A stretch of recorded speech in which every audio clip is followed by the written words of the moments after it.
Salut à toi cher humain, et bienvenue sur Gaming News Planet. Aujourd'hui, 2 news. La date de sortie de Dying Light 2 est repoussée, il est maintenant attendu pour l'année prochaine. PS5, une mise à jour majeure est disponible aujourd'hui, stockage augmenté et audio 3D.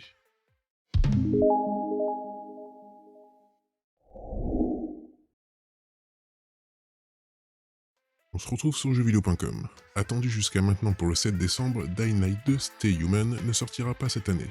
Dans un post sur Twitter, les développeurs de Techland expliquent repousser la sortie du jeu ainsi que les raisons qui justifient ce report.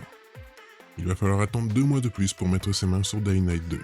Daté en mai dernier, 3 ans après son annonce, la suite du jeu de zombies devait paraître le 7 décembre prochain sur PC et console, mais a été repoussée aujourd'hui. Sur Twitter, les développeurs de Techland expliquent prendre 2 mois supplémentaires afin de polir et d'optimiser le titre. L'équipe progresse de façon continue avec la production et le jeu se rapproche de la ligne d'arrivée. Il est complet et nous sommes actuellement en phase de playtest. Dying Light 2 est de loin le projet le plus ambitieux que nous ayons fait jusqu'à ce jour. Malheureusement, nous nous sommes rendus compte qu'il nous fallait plus de temps pour polir et optimiser le titre. C'est pourquoi nous avons décidé de déplacer la date de sortie au 4 février 2022. Dans la lettre, Pawel Marchouka, CEO de Techland, explique être désolé de faire attendre les joueurs plus longtemps. Néanmoins, il promet que de nouveaux aperçus du titre paraîtront au mois d'octobre, puisque le jeu sera distribué à la presse et aux créateurs de contenu. Dying Light 2 est donc attendu sur PC, PS4, PS5, Xbox One et Xbox Series le 4 février 2022. La nouvelle mise à jour du logiciel système de la PS5 aura lieu aujourd'hui, mercredi 15 septembre. Et elle ne vient pas seule, puisque de nouvelles fonctionnalités arriveront également sur les applications PlayStation Remote Play, PlayStation App et sur PS4. Déjà accessible pour les plus chanceux lors d'une bêta fermée en août, la nouvelle mise à jour majeure de la PS5 est disponible aujourd'hui, dans le monde entier. Dans les grandes lignes, la nouvelle version du logiciel système de la PS5 permet une extension du stockage sur disque SSD, une prise en charge de l'audio 3D pour les haut-parleurs intégrés au téléviseur, des améliorations de l'expérience utilisateur PS5 ainsi que de nouvelles personnalisations pour les jeux et les interactions sociales. Comme la précédente mise à jour majeure du logiciel de la PS5, celle d'aujourd'hui permet l'agrandissement du volume de stockage, c'est-à-dire qu'il sera possible d'installer plus de jeux sur sa console, à condition d'avoir le matériel adapté.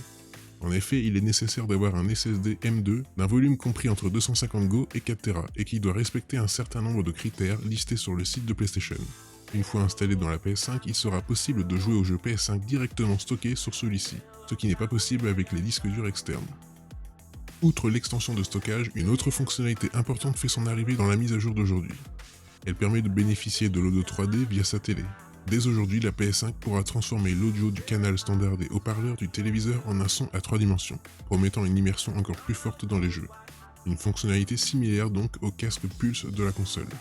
Néanmoins, il faudra activer l'option dans les paramètres système de la console puisqu'elle sera désactivée par défaut. Enfin, la dernière fonctionnalité qui semble être la plus importante concerne les versions PS4 et PS5 d'un même jeu. Avec cette mise à jour, les deux versions d'un même titre se distingueront avec le logo lié à la console, que ce soit dans l'écran d'accueil ou dans la bibliothèque de jeux installée.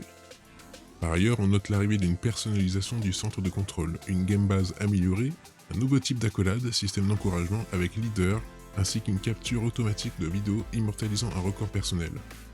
De plus, ce n'est pas que l'interface de la PS5 qui se voit améliorée, mais également les différents services autour. Les abonnés au PlayStation Now, service de cloud gaming, peuvent désormais choisir entre le 720p et le 1080p.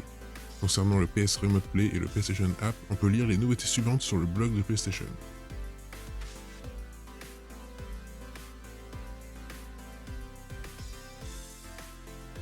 Pour rappel, cette mise à jour est d'ores et déjà disponible. Toutes les informations la concernant sont à retrouver via le post dédié sur le blog de PlayStation.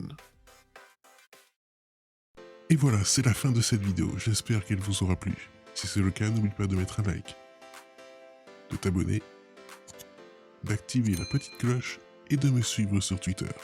Et moi je te dis à la prochaine, cher humain.